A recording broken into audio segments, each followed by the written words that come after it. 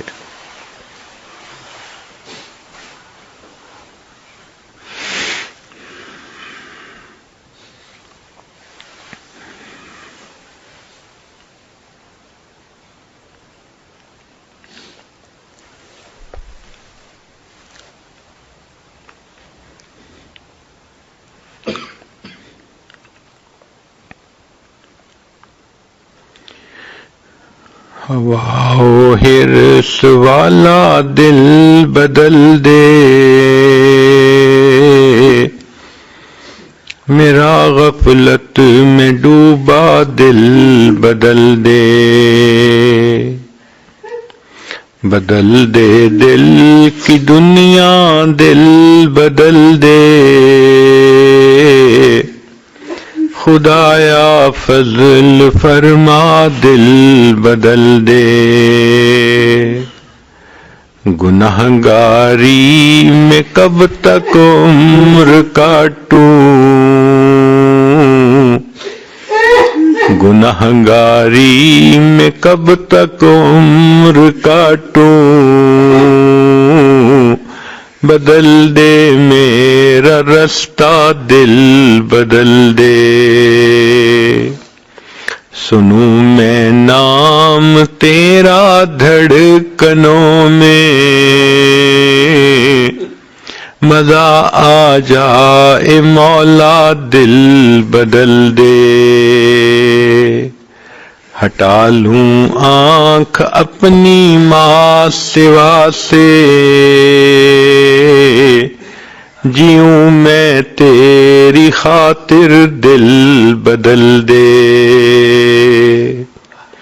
یہ کیسا دل ہے سینے میں الہی، یہ زندہ بھی ہے مردہ دل بدل دے. پڑا ہوں تیرے در پر دل شکستہ، پڑا ہوں تیرے در پر دل شکستہ. رہوں کیوں دل شکستہ، دل بدل دے. تیرا ہو جاؤں اتنی آرزو ہے، تیرا ہو جاؤں اتنی آرزو ہے. بس اتنی ہے تمنا، دل بدل دے. میری فریاد سن لے میرے مولا، بنا لے اپنا بندہ دل بدل دے. گنہگاری میں کب تک عمر کاٹوں، بدل دے میرا رستہ، دل بدل دے.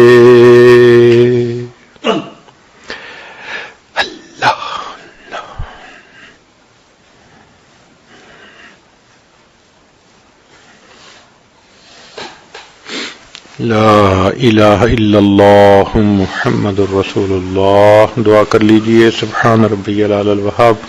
اللہم صلی علی سیدنا محمد وعلی آل سیدنا محمد وبارک وسلم. اے کریم آقا، ہم آپ کے عاجز مسکین بندے ہیں، ہمارے گناہوں کو معاف فرما، خطاؤں سے درگزر فرما، عیبوں کی پردہ پوشی فرما. جو گناہ ہم نے دن میں کیے معاف فرما، راتوں میں کیے معاف فرما، محفل میں کیے معاف فرما، تنہائیوں میں کیے معاف فرما. جو گناہ ہمیں یاد ہیں وہ بھی معاف فرما، جو کر کے بھول گئے وہ گناہ بھی معاف فرما. اے کریم آقا، آنے والے وقت کو گزرے وقت سے بہتر فرما، آنے والی زندگی کو گزری ہوئی زندگی کا کفارہ بنا. رب کریم، ہمارے جسمانی بیماریوں کو دور فرما، روحانی بیماریوں کو دور فرما۔ اس سے پہلے کہ ظاہر کی آنکھیں بند ہو جائیں، من کی آنکھیں کھلنے کی توفیق عطا فرما۔ اس سے پہلے کہ لوگ ہمیں کلمہ پڑھائیں، ہمیں اپنے اختیار سے کلمہ پڑھنے کی توفیق عطا فرما۔ اس سے پہلے کہ لوگ ہمیں غسل دیں، ہمیں غسل توبہ کرنے کی توفیق عطا فرما۔ اس سے پہلے کہ لوگ کفن پہنائیں، ہمیں تقوی کی پوشاک پہننے کی توفیق عطا فرما۔ اس سے پہلے کہ ہماری نماز پڑھی جائے، اللہ ہمیں نماز کی حضوری نصیب فرما۔ اور اس سے پہلے کہ قیامت کے دن آپ کے سامنے پیشی ہو، اللہ ہمیں اپنی بارگاہ میں قبولیت نصیب فرما۔ اے کریم آقا، ہمارے آنے والے وقت کو گزرے وقت سے بہتر فرما۔ علم حاصل ہونے کے بعد جہالت کے کاموں سے محفوظ فرما۔ اللہ، عزتیں ملنے کے بعد ذلت سے محفوظ فرما۔ اے کریم آقا، اپنے قرب کے بعد دوری سے محفوظ فرما۔ ہدایت ملنے کے بعد گمراہی سے محفوظ فرما۔ دوستی کے رنگ میں دشمنی کرنے والوں سے بھی محفوظ فرما۔ اللہ، ہم پر رحمت کی نظر فرما۔ اے اللہ، جو روٹی کا سائل ہوتا ہے اس کا تو کوئی مسئلہ نہیں، ایک در سے نہ ملے وہ دوسرے پہ چلا جاتا ہے، نہ ملے تیسرے پہ چلا جاتا ہے۔ اللہ، مسئلہ تو ہمارا ہے جن کے پاس ایک ہی در ہے، ہم اچھی طرح جانتے ہیں۔ اللہ، جو آپ کے در سے خالی اٹھتا ہے وہی بد نصیب ہوتا ہے۔ اے کریم، اپنے در سے خالی نہ اٹھائیے۔ اللہ، ہم پر رحمت کی نظر ڈال دیجئے، جھولیاں بھر دیجئے۔ اے اللہ، یہ طالبات مستورات آپ کے سامنے دامن پھیلائے بیٹھی ہیں، ان کی نیک مرادوں کو پورا فرما دیجئے۔ اللہ، جو بچیاں پڑھنے والی ہیں ان کے سینوں کو علم کے نور سے منور فرما۔ اے اللہ، جو پڑھانے والی معلمات ہیں ان کی محنتوں کو قبول فرما۔ جو ادارے کا اہتمام انتظام چلانے والے ہیں اللہ، ان کی بھی قربانیوں کو قبول فرما۔ جو ادارے کے معاونین ہیں اللہ، ان کو اپنے مقربین میں شامل فرما۔ اے میرے مولا، ہم پر رحمت کی نظر فرما۔ کریم آقا، یوسف علیہ السلام نے بھائیوں کو معاف کرتے ہوئے کہا تھا، لا تثریب علیکم اليوم۔ اللہ، آپ کے پیارے حبیب صلی اللہ علیہ وسلم نے فتح مکہ کے دن قریش مکہ کو معاف کرتے ہوئے یہی کہہ دیا تھا، لا تثریب علیکم اليوم، جاؤ تمہارے اوپر کوئی گناہ نہیں۔ اے اللہ، آپ سب کریموں سے بڑے کریم ہیں اور آپ کو اپنی شان کریمی پہ بڑا ناز ہے۔ قرآن مجید میں آپ نے اس کے جا بجا تذکرے بھی کیے ہیں۔ اللہ، آج اپنی شان کریمی کا اظہار فرما دیجئے، اپنے بندے بندیوں کو یہی فرما دیجئے، لا تثریب علیکم اليوم اذهبوا انتم الطلقاء، جاؤ تم بخشے آئے ہو۔ میرے مولا، تیری ایک نگاہ کی بات ہے، میری زندگی کا سوال ہے۔ اے اللہ، آپ رحمت کی نظر فرما دیجئے، ہمارے گناہوں کو بخش دیجئے، ہمیں نیکی کے رستے پہ چڑھا دیجئے۔ اے اللہ، استقامت عطا فرما دیجئے۔ اے اللہ، جو زندگی میں نیک اعمال کیے اللہ، ان کو شرف قبولیت عطا فرما دیجئے، اور آئندہ ہماری ہر سے نفس شیطان سے حفاظت فرما دیجئے۔ کریم آقا، امت مسلمہ کو عزت رفتہ نصیب فرما، ہمیں بار بار اپنے گھر کا دیدار عطا فرما، اپنے حبیب صلی اللہ علیہ وسلم کے در کی قبولیت والی حاضری نصیب فرما، بیماروں کو شفا عطا فرما، جو مقروض ہیں قرضوں کی ادائیگی کی سبیل پیدا فرما۔ اے اللہ، جو پریشان ہیں پریشانیوں کو ختم فرما، اٹکے کاموں کا ہونا آسان فرما، الجھے کاموں کو اپنی رحمت سے سلجھا۔ اللہ، ہماری ان دعاؤں کو اپنی رحمت سے قبول فرما۔ ہمارے والدین عزیز اقارب مشائخ جو فوت ہو چکے ان کی مغفرت فرما، جن کی آپ نے مغفرت کر دی قرب کے اعلیٰ درجات عطا فرما۔ اللہ، ہماری ان دعاؤں کو قبول فرما۔ ربنا تقبل منا انک انت السمیع العلیم، تب علینا انک انت التواب الرحیم۔ صلی اللہ تعالی علی حبیبہ سیدنا محمد وآلہ واصحابہ اجمعین برحمتک یا ارحم الراحمین۔